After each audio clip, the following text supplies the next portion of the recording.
bénissons le nom de l'Éternel des armées pour la grâce et pour l'opportunité que le Seigneur nous donne une fois de plus en ce jour.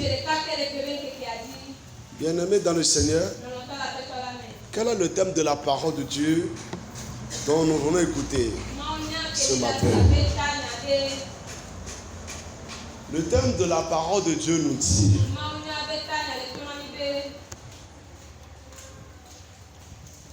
le thème de la parole de Dieu de ce jour nous dit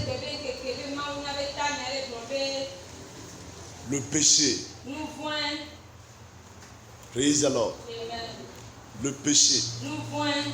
Qu'est-ce que le péché? Très simplement, le péché, c'est le fait de ne pas respecter les commandements et les lois de Dieu.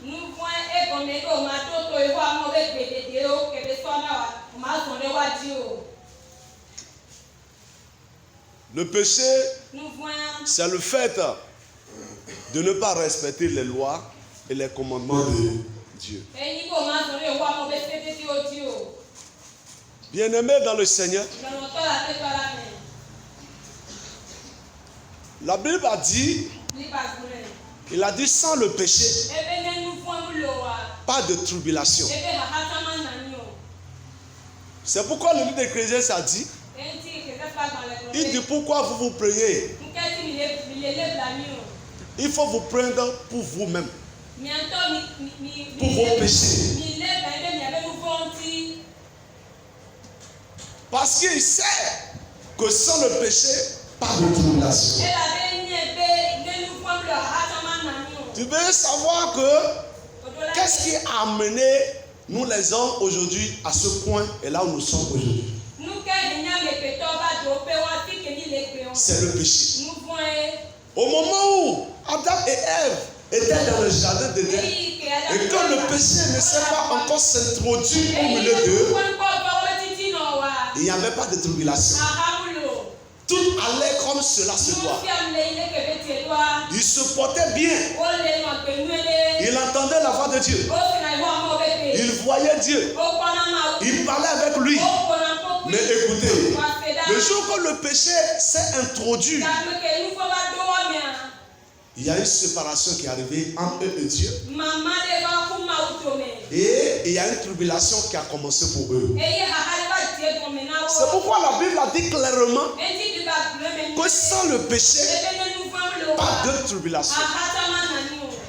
C'est pourquoi à tout moment, comme le livre d'Ecclésiaste a dit, que l'homme, il faut que, amen, tout ce dont tu te plains, et tu diras, tu te plains de ceci, tu te plains de cela.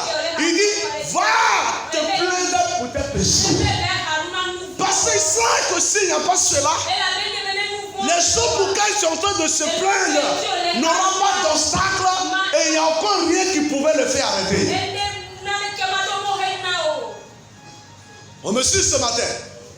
Bien-aimé dans le Seigneur, c'est ça qui a amené l'homme à être séparé de Dieu. Même si aujourd'hui le monde entier célèbre le péché,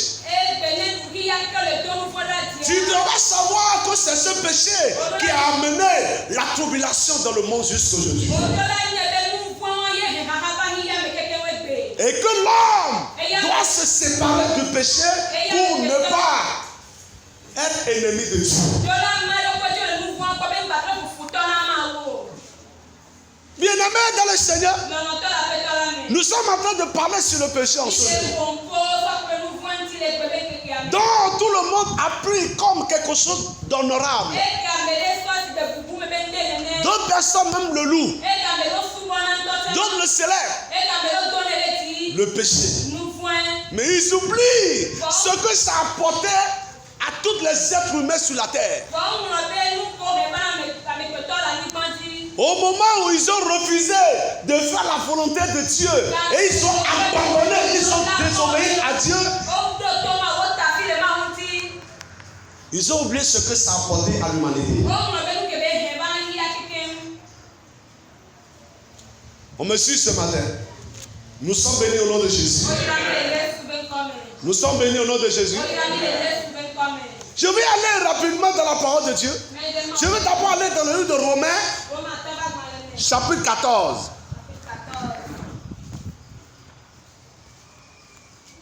Romains chapitre 14, verset 12. Verset 14.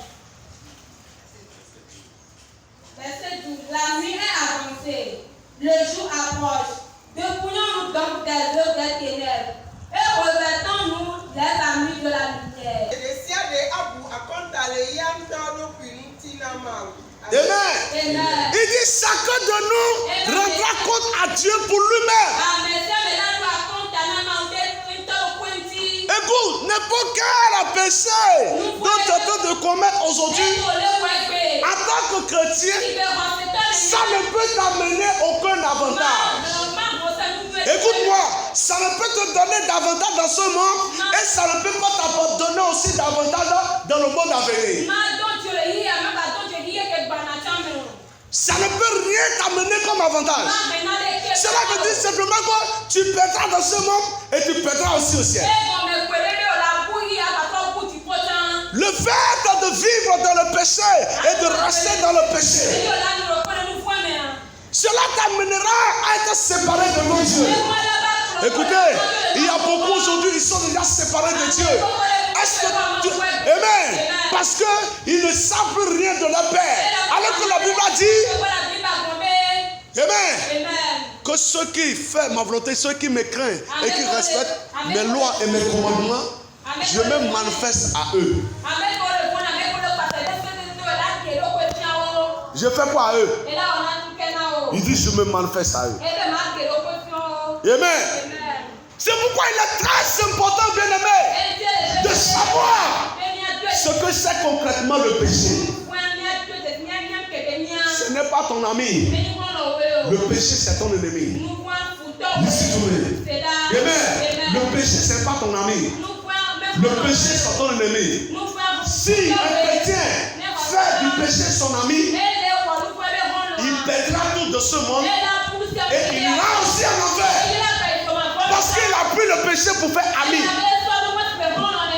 Alors que le chrétien se sépare du péché, il fuit le péché. Le chrétien ne vit pas selon, amen, les désirs et les convoitises. Mais il vit selon les désirs de Dieu. C'est de cela qu'il est chrétien. Bien-aimé dans le Seigneur, tu ne sais pas que tout ce que tu es en train de faire, tu vas rencontrer de tout. Tout ce que tu as fait, c'est petit, c'est grand. Tu vas rencontrer. Et pour si tu veux, tu ne veux pas. Moi, je te dis toujours que tu es un homme. Tu n'étais pas créé toi-même. Un jour, celui qui t'a créé, tu vas rencontrer à lui. Il te demandera ce que tu as fait dans ce monde. Si c'est à lui que tu as obéi, si c'est sa volonté que tu as fait, il va te demander cela. Vaut mieux lui obéir maintenant. On me suit ce matin? Romains 3, le verset 23, qui dit ceci. Car tous ont péché. Tous ont péché. Ils sont privés de la gloire de Dieu. Et ils sont privés de la gloire de Dieu. Tu as entendu? Il dit car tous ont péché. Et ils sont privés de la gloire de Dieu. Lorsque tu pêches, tu seras privé de la gloire de Dieu. Tu ne peux pas vivre dans la gloire de Dieu. Mais si tu vois un chrétien qui pêche et qui dit il vit dans la gloire de Dieu, non. Alléluia. C'est parce que le diable est en train de l'attirer avec les choses de ce monde. Et il sait que tôt ou tard, son âme va se perdre. Et toute sa vie ira en vain, sans récompense. Alléluia. Tu ne peux pas être chrétien ici. Amen. Est-ce que quand tu viens à l'église, c'est pour faire la volonté de Dieu ou bien c'est pour faire ta volonté que tu viens?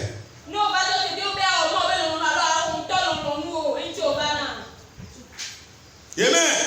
Lorsque tu as dit que tu sais Dieu et que tu aimes Dieu, quelqu'un que tu aimes, est-ce que tu ne dois pas accomplir sa volonté? Si tu sais que réellement Dieu, il est Dieu, comme on le dit, il est Dieu, il est le plus grand, il est le suprême, il est le suprême, il est le créateur, il est auteur de toutes choses. Amen.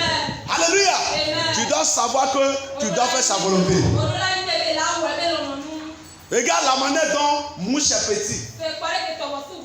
Tu ne peux pas le créer. Tu ne peux pas lui donner la vie. Alléluia. Tu peux mettre chaussures sur lui et marcher sur lui. Mais écoute-moi, tu ne peux pas lui donner la vie. C'est pourquoi tu dois savoir qu'il y a un Dieu qui est grand, il est puissant. Tu ne ferais qu'accomplir sa volonté. Tu ne peux que faire ce qu'il te demande de faire. Le péché a amené nous les hommes à se séparer de Dieu. Le péché a amené nous les hommes à être loin de Dieu. C'est le péché qui a amené que notre vie n'est plus agréable à Dieu. C'est le péché qui a amené que nos désirs, Dieu ne veut plus les accomplir. On me suit? C'est le péché. Parce que la Bible dit sans le péché, pas de tribulation. Est-ce qu'en réalité, quelqu'un qui ne vit pas dans le péché peut avoir de tribulation? Celui qui vit dans la sécurité, il vit une vie normale. Il peut vivre dans la tribulation. Il ne peut pas vivre dans la tribulation. Alléluia. Mais parce que le péché est en train de gouverner le monde. Et il est en train de gouverner la vie des chrétiens aujourd'hui. Amen. Le péché est en train de gouverner la vie. Alors que la Bible dit que celui qui est debout prend garde de ne pas tomber. Si tu ne prends pas garde, tu vas dire que ce n'est pas péché, mais le péché te fera tomber. Et au moment où tu seras déjà tombé, c'est à ce moment que tu vas te voir pour dire je suis déjà tombé. En ce moment, ça c'est trop tard. C'est comme pour quelqu'un que Jésus-Christ a dit, il a libéré, Jésus-Christ l'a délivré, il est parti et dit, Jésus l'a dit, ne pêche plus. Ou bien, Jésus lui dit, ne pêche plus. Mais dans sa parole, il a dit maintenant, quand un esprit impuissant, si tu vas encore vivre dans le péché là, il va aller chercher 7 amis qui est plus gros que lui. Et ils vont revenir vivre dans ton corps. Ils vont dire, venez voir, nous avons vu une maison qui est ornée. Ils ont tout balayé. La maison là est jolie. Il dit, ils vont revenir tous s'asseoir. Et la vie de cette personne sera plus qu'avant. Peut-être avant, il voulait seulement la caution. Désormais, il va pouvoir voler, boire de l'alcool, faire la prostitution. Alléluia. Parce que tous ces esprits se sont rassemblés, ils sont venus emmener à lui. Alléluia. C'est pourquoi il est très important lorsque tu es chrétien. Il faut que tu saches que tu n'es pas un chrétien. Amen. Qui doit vivre selon ce que tu veux. Mais tu es un chrétien qui doit vivre selon Dieu. Et accomplir les désirs de ton Dieu. Tu ne sais pas que nous les hommes, nous ne sommes rien. Alléluia. Ce que le péché a fait transformer aujourd'hui le monde entier. Alléluia. Et la colère de Dieu est sur le monde. Mais toi, évite cette colère de Dieu de ta vie.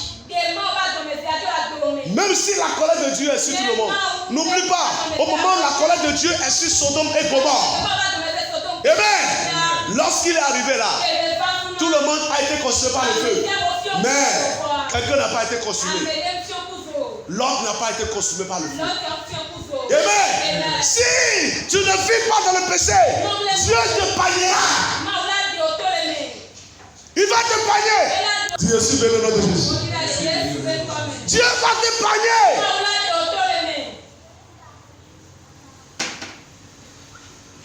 Je vais aller dans la parole de Dieu rapidement, bien-aimé dans le Seigneur. Écoutez ce que 1 Jean, chapitre 3, verset 4 dit. Oui. Quiconque pêche. Il dit quiconque pêche. Transgresse la loi. Il fait quoi? Il transgresse la loi. Et le péché est la transgression de la loi. Et le péché est la transgression de la loi. Yes.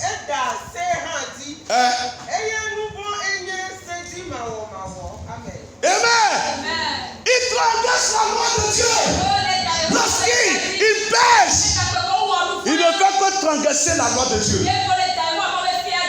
C'est une transgression de la loi. Amen.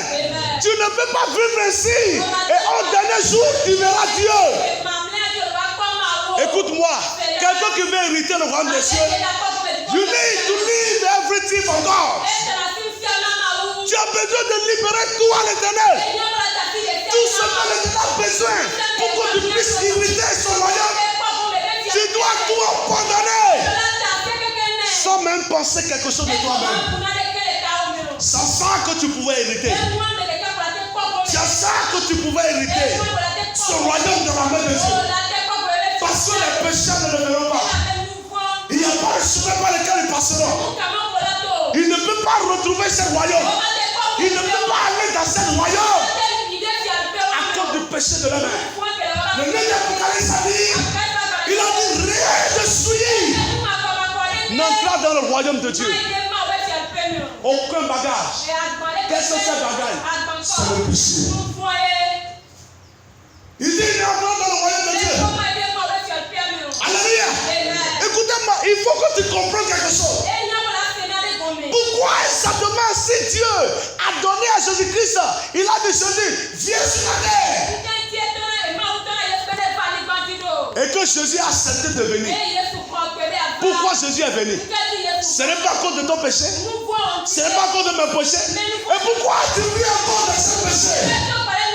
Jésus n'est pas venu dans ce monde pour un autre objectif. La seule objectif pour lequel Jésus-Christ est venu, c'est que tu quittes le péché. C'est pourquoi il est mort sur la croix. Il a fait couler son sang pour le péché. Que sommes-nous? Amen. Pourquoi nous puissions être libres du péché? Il sait qu'avec le fardeau du péché, nous ne pouvons pas hériter son royaume. Mais si nous nous sommes débarrassés du bagage, tous ces bagages lourds du péché dont nous transportons, à ce moment nous pouvons hériter. Mais Jésus n'est pas venu à cause de deux choses, à cause de trois choses, à cause de quatre choses, à cause de cinq choses. Mais une seule chose, à cause du péché de l'homme. C'est pourquoi il a souffert. On l'a frappé, on l'a poignardé, on l'a tout fait, on l'a crucifié. À cause du péché, rien que ça. Il n'a pas fait tout ça à cause d'une chose. C'est juste à cause du péché de l'homme. Et pourquoi aujourd'hui, si tu dis, Jésus a dit, si vous m'aimez, vous respecterez mes commandements. Si tu ne m'aimes pas Christ, tu ne peux pas respecter ses commandements. Et si tu ne le respectes pas également, c'est parce que tu ne l'aimes pas.